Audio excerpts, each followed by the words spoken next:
En esta ocasión hablaremos de un tema siempre vigente y problemático. ¿Por qué este tema y por qué ahora?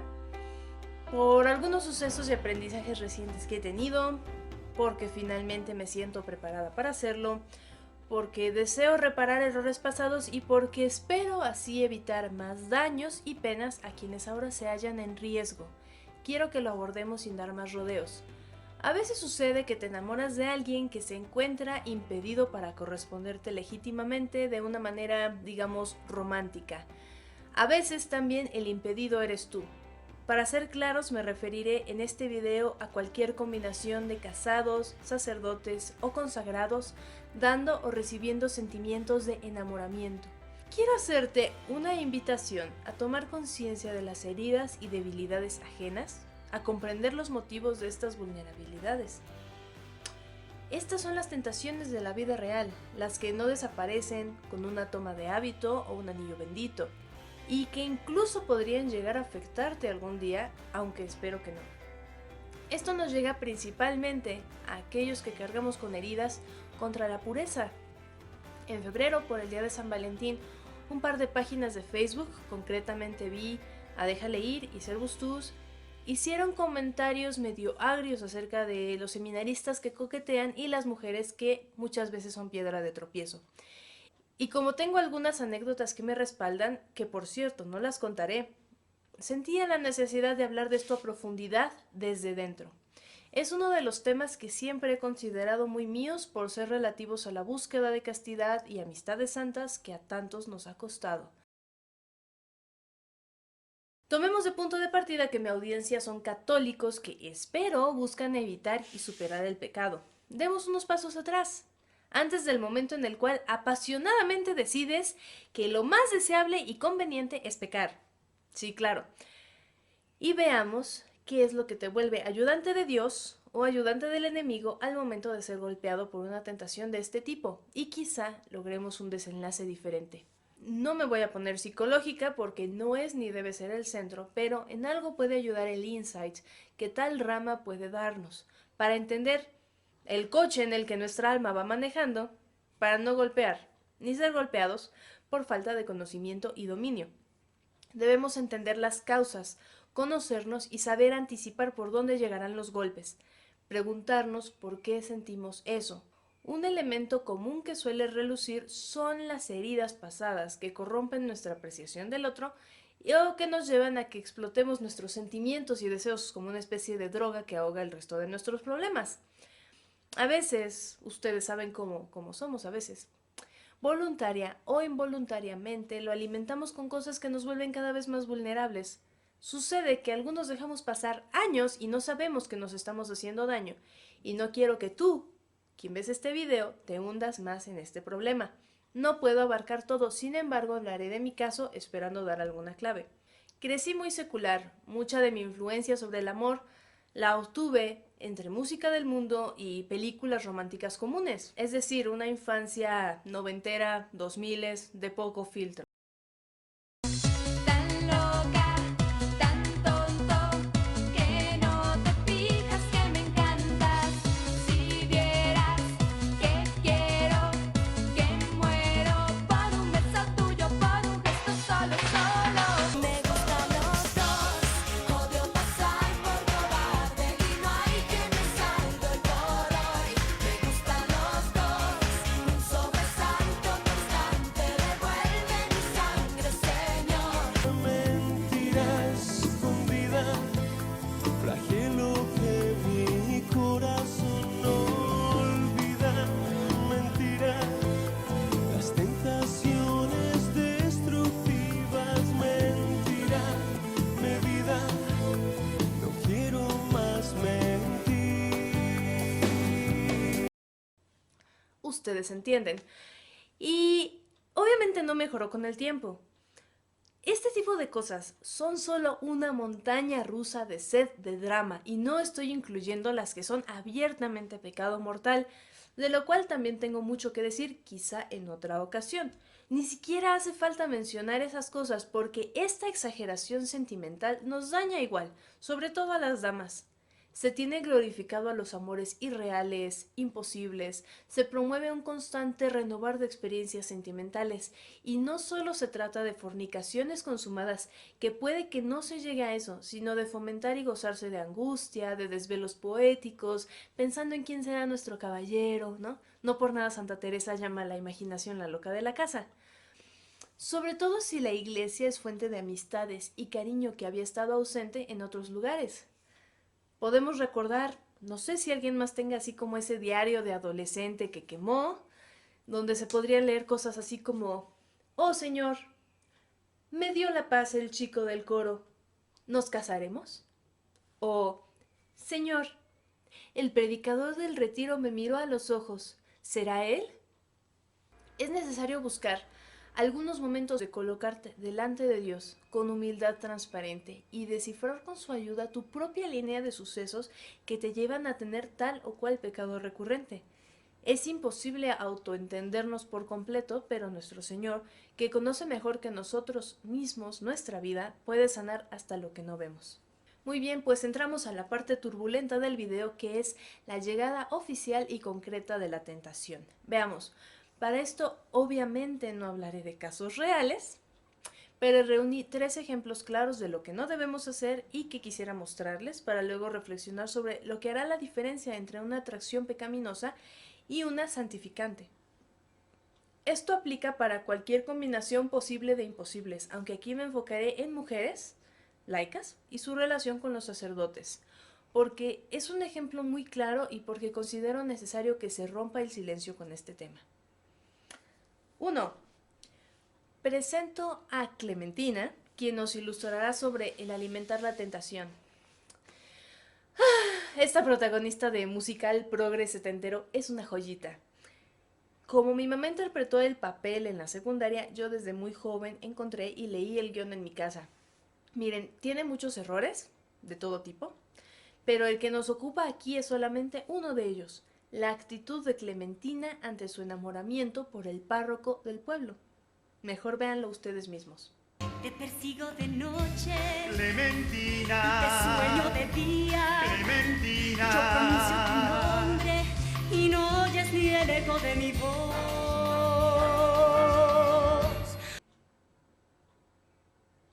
Y es una pena que sea yo, que tan desgraciada soy, quien se haya enamorado de un hombre imposible. Ay, pobre de mí. El problema de nuestra amiga Clementina lo profundizaremos más adelante, pero podemos hacer un resumen inicial. Ella da vueltas sobre sí misma y cree que es la principal víctima del dolor, y además peligrosamente padece lo que se llama afecto al pecado, en el cual en apariencia quieres evitar el pecado, pero al mismo tiempo lo anhelas.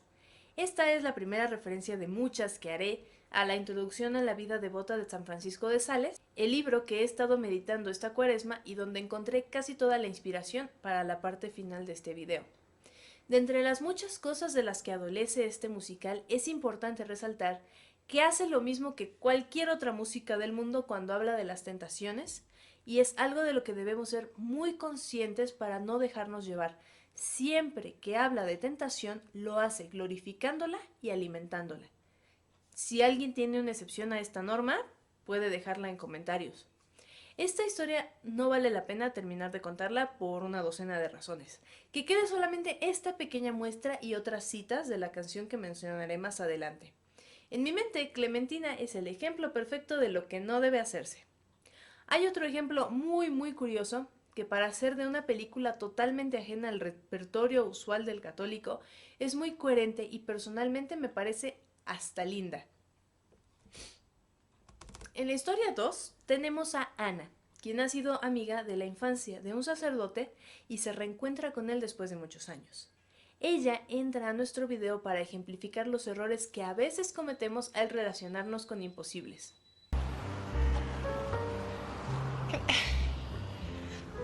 Can I ask you a question? Yeah, obviously, anything. It's personal, so. Okay, wait a second. Are we gonna have the sex talk Well, here? Yes, Is that what this is you're gonna my be? friend, and I want to know how this works for you. It's fine. Fire away. Really? Really? No. Yeah, no, Okay, come on. okay. Come on. I know you got a list. Okay. Okay. Well, you don't. Right? No. Right. At all. At all. So have you ever? Yes. Had sex? Yes. Yes. Yes. With women. Yes. So you're not gay. Oh, no, no. Are you sure? Yes, but even if I was, the rules are the same. Okay. Really? How is that possible? What, Well, specifically? I've seen the way women look at you, even though they know you're a priest, especially when they know. I'm not blind, okay? Okay, so how do you deal with that? It's not an issue for me. It's really not. It's not. Really? I'm past that point. I'm completely committed to what I do. I really am. To my work, to ministering to people. It defines me completely as a person. And it fulfills me. You know, I'm very happy. And that particular sacrifice it's a gesture. It's a symbol of my commitment. It's quite a gesture. Ana es atea, así que le perdonaremos un poco que no sepa que debe controlar esa familiaridad excesiva con el padrecito o que debe proteger la pureza de alguien célibe. Ella no está ni estará enamorada nunca de él y por eso se toma tal atrevimiento ingenuo. Tomen nota para la profundización que haremos después.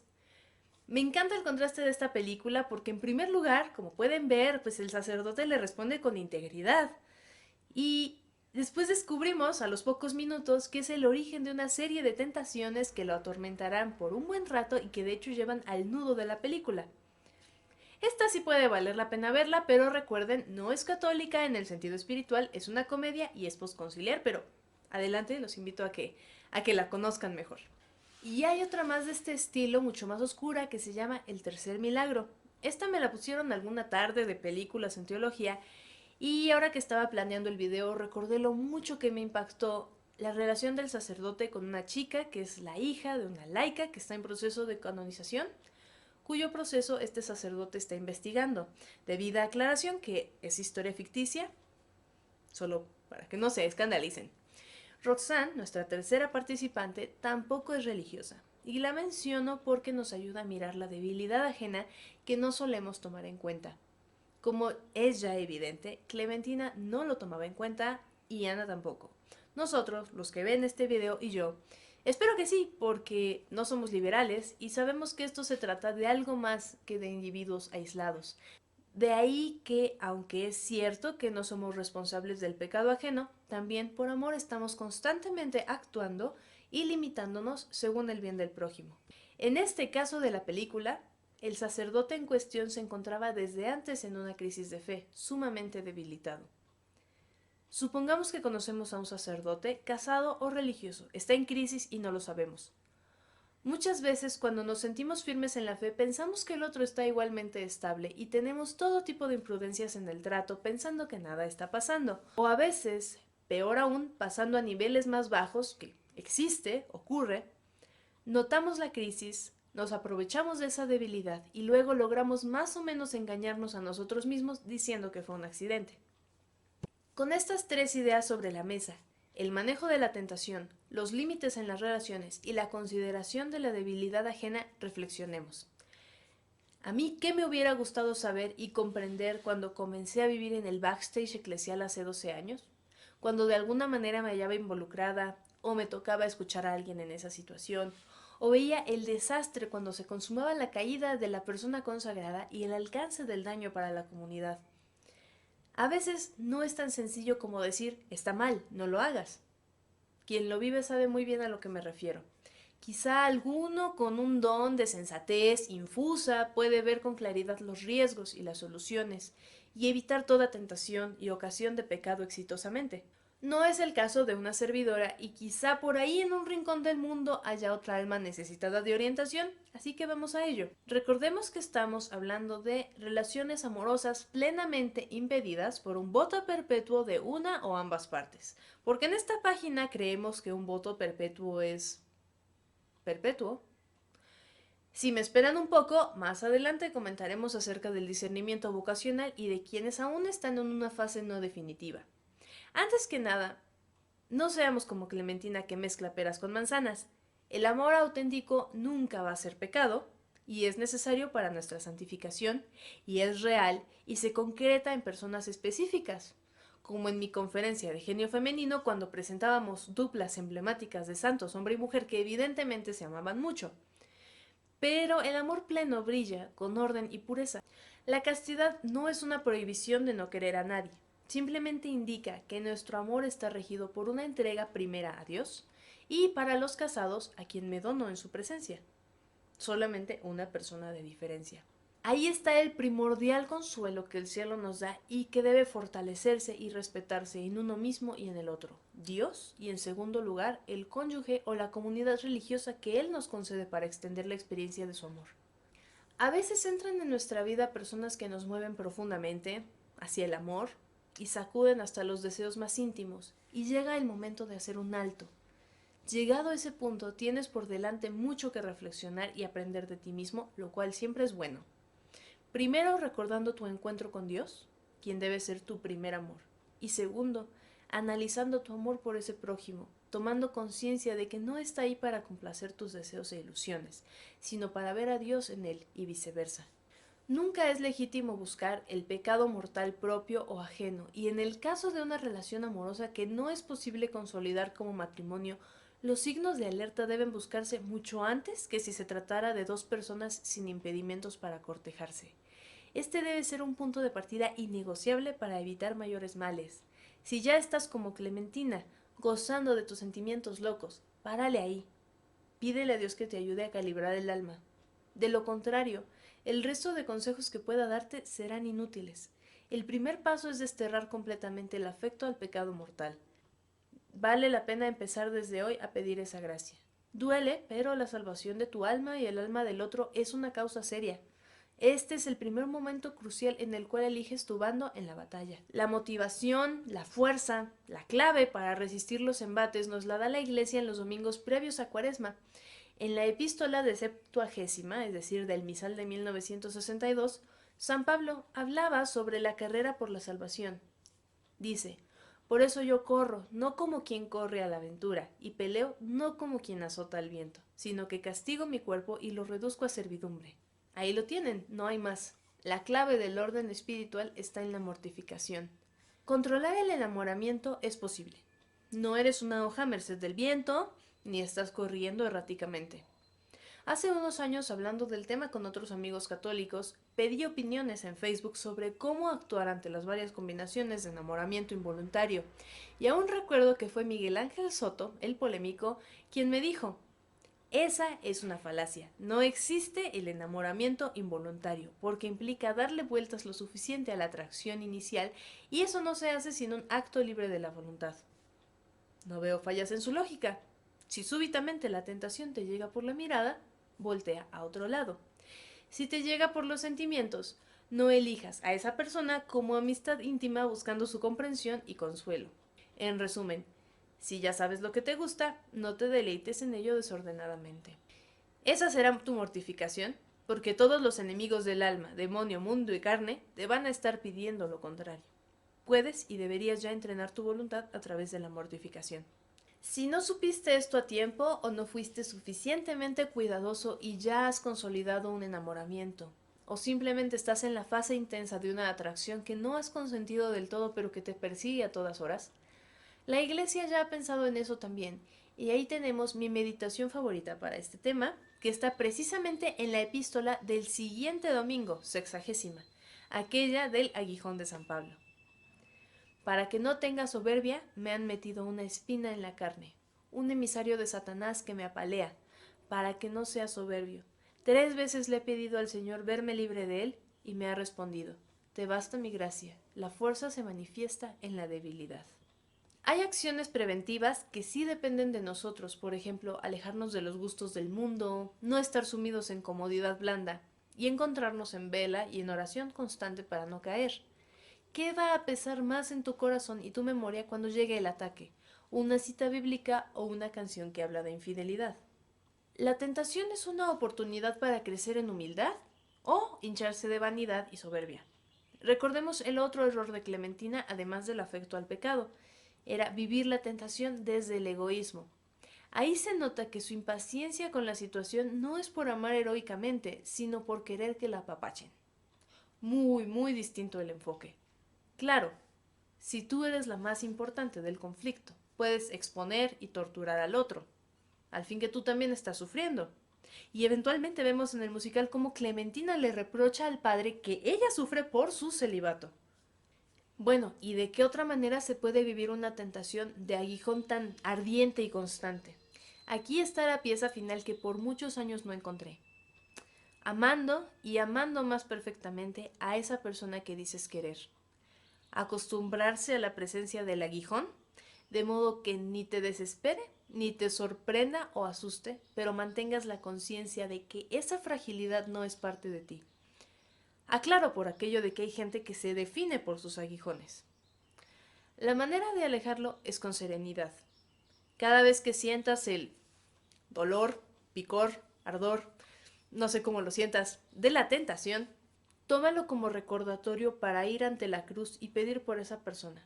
Sé en lo secreto su escudo espiritual ante aquellas otras personas que no buscarán el bienestar de su alma para que no peque. Y recuerda que tú no estás lejos de ellas si no fuera por gracia y misericordia de Dios.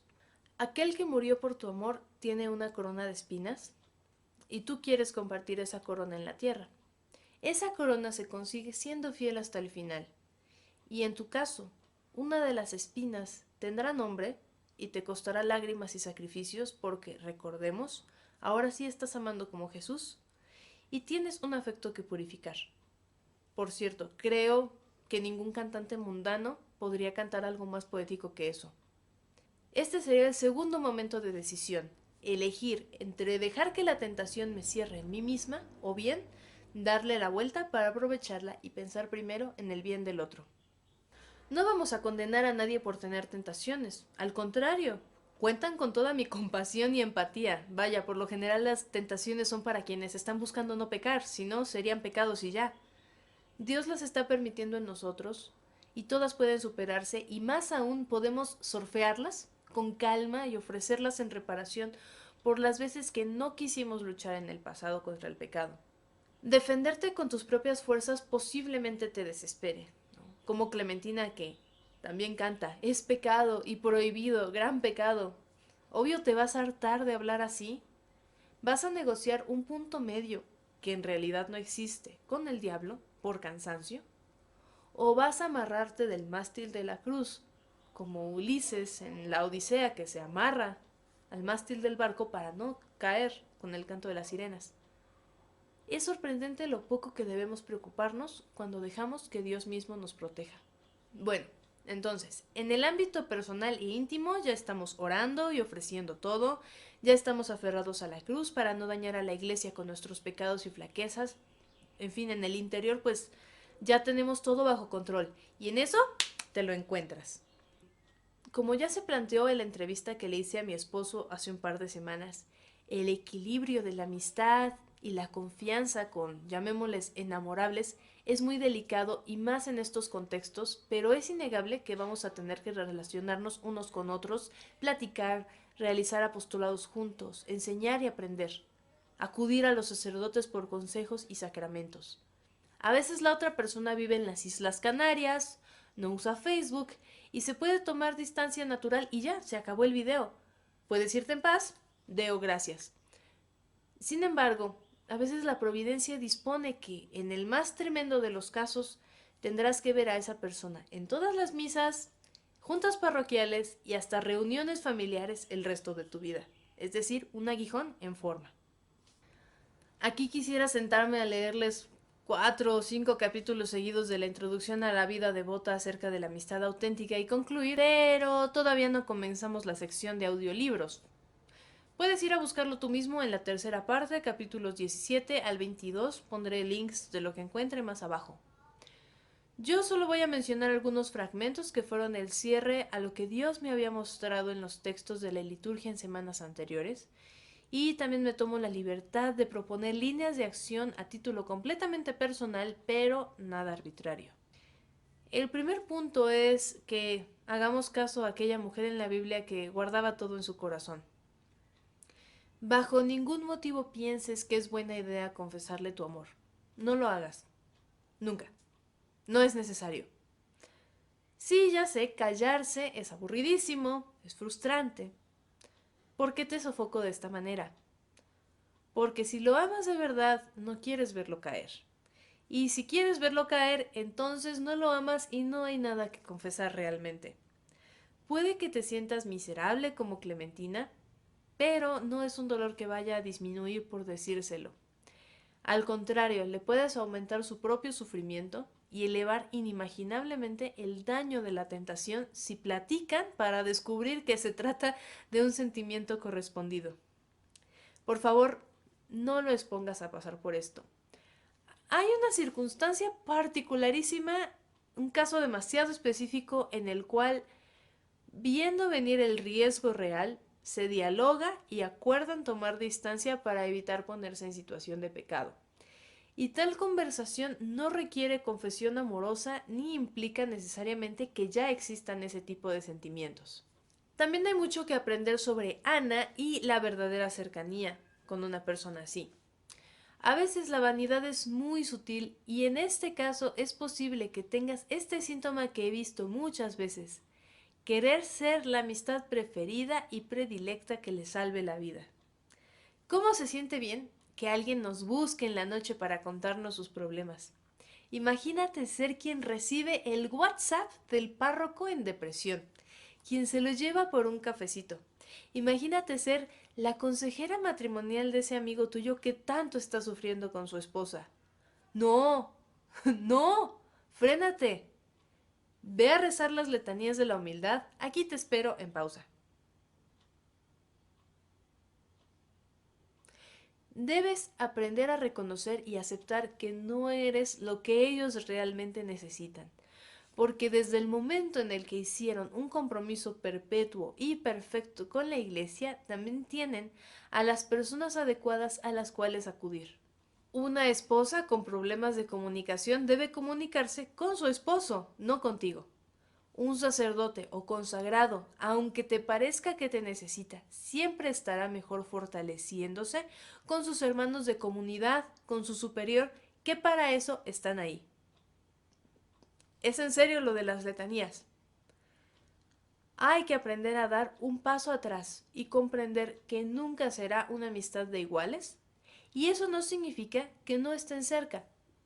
La verdadera cercanía es en Cristo, en la comunión de los santos, y esa está al alcance de todos a través de nuestras oraciones, pero no a todos nos tocará consolar físicamente a quienes deseamos ver bien. Déjalo ir. Si trabajas en la humildad, dejarás de sufrir con estos asuntos porque dejarás de anhelar que sean compas y sabrás dirigirlo hacia las personas adecuadas que puedan apoyarlos sin mezclar tus anhelos personales de ser preferida, admirada o consultada. Punto número 3. Amarlo por quien es realmente, no por lo que idealizas o fantaseas. Como dirían algunos actualmente, valido tus sentimientos. Pero el enamoramiento es por definición un estado de cerebro atrofiado y no se caracteriza por ver al otro con realismo, sino exagerándolo en la mente, así como por cierto exageras también la desazón que te produce estar lejos de él o ella. Si te quitas los lentes de enamorado un momento, quizá descubras que se trata de una persona normal, porque detrás de cámaras la mayoría somos medio miserables. O quizá confirmes que efectivamente es una persona extraordinaria y sobrenaturalmente bella. Pero bueno, eso es lo que Dios suele hacer en las personas, es normal, vaya, en quienes son dóciles a la gracia. Por ello, no todos compartimos el proceder de algunos que optan por cambiar inmediatamente de lugar geográfico al tórtolo enamorado. Es que no es un problema exterior, circunstancial, sino interior, y que debe enfrentarse y resolverse. Para algunos caracteres, la distancia solo va a echar a volar más la imaginación y daña al idealizar más a la persona. Veamos cuándo una amistad puede purificarse y cuándo debe arrancarse por completo. Hablemos primero sobre las falsas amistades que deben arrancarse. Sí hay una circunstancia en que tomar distancia en mi experiencia es indispensable, y es cuando ya hubo pecado mortal de por medio, ya sea de ambos, o cuando uno ya adulteró en el corazón y fue a hacer confesiones apasionadas al otro. Hay que ser bíblicos y entender que a veces hay que echar lejos a la persona de la mente y el corazón. Es muy doloroso porque a veces se trata de dos personas católicas que inicialmente no tenían un problema aparente en su relación de amistad, que conversaban bien, que se edificaban mutuamente. Pero en este caso hay que reconocer que la huella del pecado es profunda y es un gran riesgo repetir el error cuando hay cónyuge o votos de por medio. Volvemos al tema de la vanidad. En realidad no eres indispensable en su vida y seguramente un buen confesor o hasta algún libro de un santo hará una mejor tarea que tú a la hora de acompañarlo. Y si logras dominar los primeros dos consejos que te di sobre el silencio prudente y la cercanía cristiana, es muy probable que esto pueda evitarse. Y de hecho, si aún estás a tiempo de evitarlo, definitivamente a la iglesia le harás un mayor bien, llenándola de menos pecados en esta época en la que se está atacando tanto a la familia y a la castidad. Punto número 5. Las amistades que pueden purificarse cuando no te haces tonto. Esto no es obligatorio, pero a veces con asistencia del cielo, en lugar de mandarlo o mandarte a las Islas Canarias, es posible afinar el rumbo para que ya no entablen una convivencia dañina y es la meta a la cual yo personalmente recomiendo aspirar. Para ello es necesario dejar de mezclar miel y veneno. La bondad de una amistad no impide el daño de la concupiscencia. Satanás con frecuencia engaña a los que se aman. A veces la tentación es tan sutil que en apariencia no sugiere nada malo. Revisar sus fotos de Facebook no es pecado, ¿o sí? Mandarle WhatsApps no es pecado, ¿o sí? Y así nos vamos, con pequeños riesgos, repitiendo el milenario error de no quiero llegar tan lejos. Ok, sí voy a hacer audiolibro. Te dirá San Francisco de Sales. Ah, te engañas. Este fuego del amor es más vivo y penetrante de lo que te imaginas. Procurarás no recibir más que una chispa y quedarás maravillada al ver en un momento abrazado tu corazón, reducidas a cenizas todas tus resoluciones y a humo tu buen nombre. Dios mío, qué ceguera es esta, jugar así al fiado, sobre prendas tan livianas, con el principal tesoro de nuestra alma. Ah, Señor, nuestro amor no llega ni de mucho al grado que requiere. Quiero decir que nos falta infinitamente para tener el que se necesita para amar a Dios, y no obstante, miserables de nosotros, lo prodigamos y lo malbaratamos en cosas vanas, vacías y frívolas, como si nos sobrase. Estos amoríos causan los mismos daños al alma, pues la absorben de tal manera y atraen tan fuertemente sus movimientos, que no puede después llegar a ser ninguna obra buena. Las conversaciones, los juegos, los requiebros son tan frecuentes que malbaratan todo el tiempo. Y finalmente son causa de tantas tentaciones, distracciones, sospechas y otras consecuencias que todo el corazón queda pisoteado y deshecho. Se comienza por el amor virtuoso, pero si no se es muy discreto, pronto se mezclará el amor frívolo, después el amor sensual, después el amor carnal. Si no se anda con mucho cuidado, también hay peligro en el amor espiritual, aunque en este es más difícil ser engañado, porque su pureza y blancura ponen más de manifiesto las fealdades que Satanás quiere mezclar, y por esta causa, cuando lo intenta, lo hace con más disimulo, y procura introducir las impurezas casi insensiblemente. 6. El cielo es el verdadero consuelo y tesoro. Imagínate que perseveras hasta el final y logras salvar tu alma y portar esa victoria. Si logras dominar tu corazón y actuar por el bien de la iglesia, felicidades, te aseguro que va a ser un dolor fecundo y te envío mis ánimos para que esa perseverancia dure hasta que ambos se encuentren en el cielo libres de toda flaqueza. Cuando al final todo sea revelado, gritado desde las azoteas, esa persona sabrá. Y verás tú también brillar el cúmulo de tentaciones superadas por ti y por otros, por amor a Dios y por la gloria de la iglesia. Y naturalmente tendrás más felicidad que habiendo buscado consuelos y placeres terrenos. Retardar la recompensa le llaman y esta dura para toda la eternidad. Te aseguro que no es una lucha únicamente tuya, simplemente es que por lo general se lleva en silencio y cuidadosamente, porque estas amistades sin mancha son tesoros en vasijas de barro que en cualquier momento pueden romperse. Ahora 3 notas conclusivas. Mirándolo por el lado opuesto. Si por un momento cambio de perspectiva de enamorado a enamorando, es decir, a quien recibe un afecto así estando ya impedido para corresponder, pienso en Clementina que solamente en una cosa no se equivocó, cuando canta, si tú no fueras tú, podría tu cariño poseer, mas si no fueras tú, tal vez ya no pensara en tu querer. Hemos sido formados y guiados por Dios para esto, suponiendo que tuvimos discernimiento y acompañamiento adecuados, suponiendo que no estamos en crisis eclesial. moldeados por todas las experiencias de nuestra vocación, y quienes ya estamos asentados con un juramento de fidelidad perpetua en un camino, hemos formado ahí nuestras mayores virtudes, y es ahí donde más florecemos. Arrancarnos de ahí inmediatamente nos volvería estériles. El pecado nunca nos va a embellecer. Si eres quien recibe el afecto desordenado, puedes hacerte a un lado y señalar hacia Dios con caridad. No hace falta lastimar, solamente afirmar implícita o explícitamente esto. Aquí es donde reluce una fidelidad que no podría dar en otro lado, porque esto que ves es obra de la gracia de Dios que me auxilia y conserva para llevar a cabo esta vocación. Ahora, sobre los casi imposibles, pero no. Digamos que se trata de un seminarista, un religioso de votos temporales o alguien en noviazgo con otra persona. Comparto estas ideas para tomar en consideración.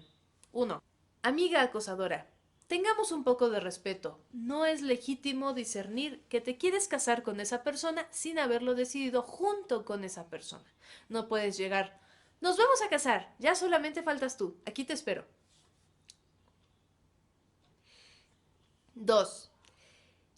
El enamoramiento no es indicador de vocación porque, como ven, también ocurre cuando ya se tiene decidida y prometida otra opción de vida, así que no necesariamente hay que abandonar el camino elegido, aun cuando ambos se correspondan.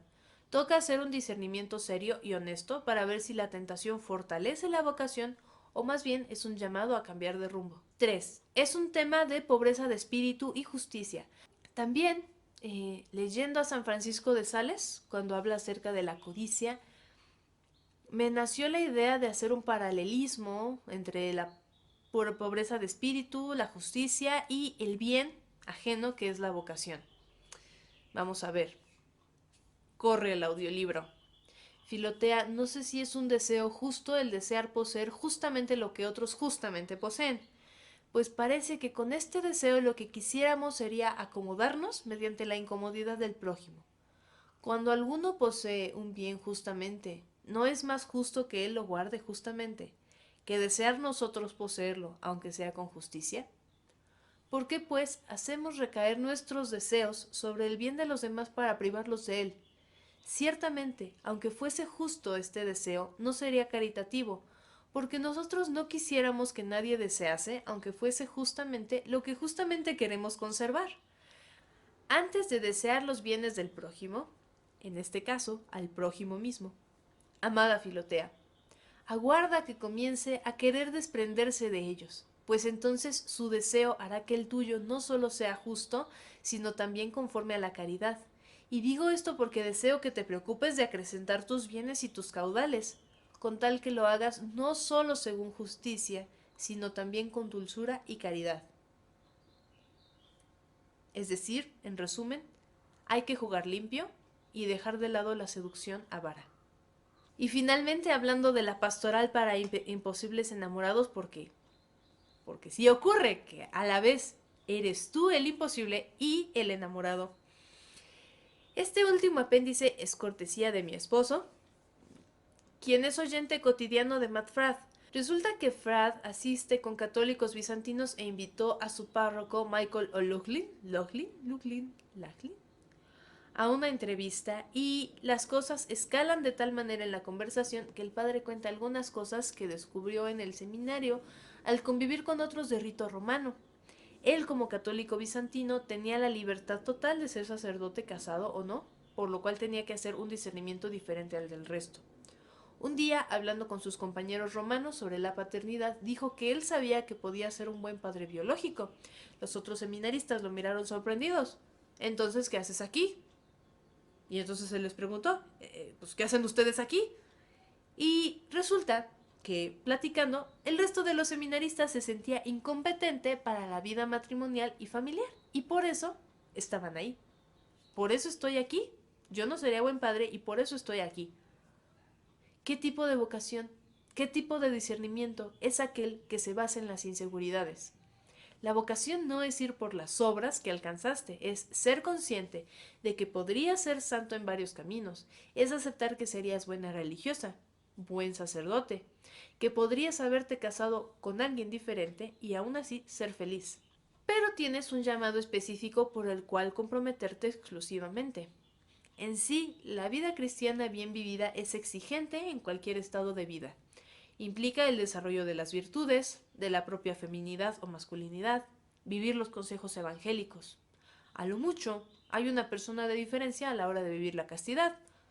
Lo comento no por menospreciar la virginidad, que sabemos que es más elevada, sino porque algún religioso o seminarista aturdido por el mundo a veces cree que si no estuviera ahí dentro podría tener a esa mujer, cuando la cosa pues no es tan así como lo percibe. Es decir, aquí afuera también hay sacrificio. Además, Dios no priva sin dar abundantemente, principalmente dándose a sí mismo. Por cierto, el padre Michael al final eligió ser ordenado en celibato y si saben inglés los invito a escuchar los motivos de su decisión. Les pongo el link más abajo. La cosa se puso mucho mejor con él porque más adelante habla con una belleza transparente y a la vez reverente acerca de que sí, se ha enamorado ya siendo sacerdote y cómo lo ha manejado. En primera coincidió en la importancia de hacer sacrificios por esa persona, en ver la realidad de la tentación y al mismo tiempo no pasar mucho tiempo pensando en los hubieras. Además habló de una iniciativa que tiene para fortalecer la vida comunitaria de los sacerdotes. Por ejemplo, él sostiene que no es normal ni recomendable que un sacerdote viva solo. Si eso ocurre es por la crisis vocacional. Habló con su obispo y ha comenzado a promover que haya fraternidades de sacerdotes compartiendo casa, viviendo con acuerdos y reglas muy claras de cómo se materializa el apoyo mutuo, aunque eso implique a veces estar un poco lejos de su parroquia. De esa manera evitan que alguno vaya a buscar consuelos fuera del huacal. Nótese que no se trata de gritarlo a toda la comunidad parroquial. También a veces ocurre que algún esposo o esposa habla mal de su cónyuge en contextos que no son los adecuados. Sí, a veces hace falta contarle a alguien. Discierne muy cuidadosamente a quién y cómo. Por regla general, no hay necesidad de que lo sepan muchas personas. Revisen la introducción a la vida devota de San Francisco de Sales. Ahí él da varios consejos para conservar la castidad. En realidad es muy simple, es tener un desdén absoluto al pecado. Trata con personas castas y virtuosas. Piensa y lee con frecuencia las cosas sagradas, porque la palabra de Dios es casta y hace castos a los que se dan a ella. Si tu corazón descansa sobre nuestro Señor, que es el verdadero Cordero casto e inmaculado, verás pronto tu alma y tu corazón purificado de toda mancha y lascivia. Concluyo invitándote a recordar lo que yo también me recuerdo a mí misma al mirar todo esto que he plasmado en la última hora. En el momento del sacramento del orden o del matrimonio, Dios me dio la gracia de vivir castamente según lo que pide de mí en esta vocación. Incluso podría estar ahí la gracia necesaria para tener un matrimonio josefino si la salud o cualquier otra circunstancia nos llevara a eso.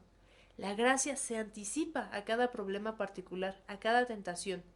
Debo ser consciente de que cualquier tropiezo o abandonar la fidelidad que prometí ante Dios será solamente por mi propia debilidad, porque la gracia en sí misma me alcanzaría para el heroísmo y el martirio si la dejara florecer en mi vida. Les pido que estemos en oración unos por otros para que podamos tener la victoria serena y simple sobre la tentación. Realmente les deseo que encuentren la pequeña comunidad de personas que sean las adecuadas para acompañarlos en su día a día, auténticos guías o amigos católicos que les ayuden a santificarse. Si conoces a alguien que pueda aprovechar este video, etiquétalo en comentarios poniendo también el nombre de su amor imposible. No es cierto, no lo hagan. O si conoces a alguien que está en discernimiento, o yo qué sé, ¿qué tal que hasta terminan poniendo este video en un noviciado? Uno nunca sabe.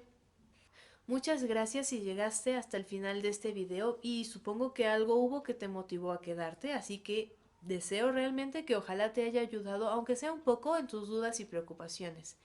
Que Dios los bendiga a todos y espero que nos veamos en el cielo.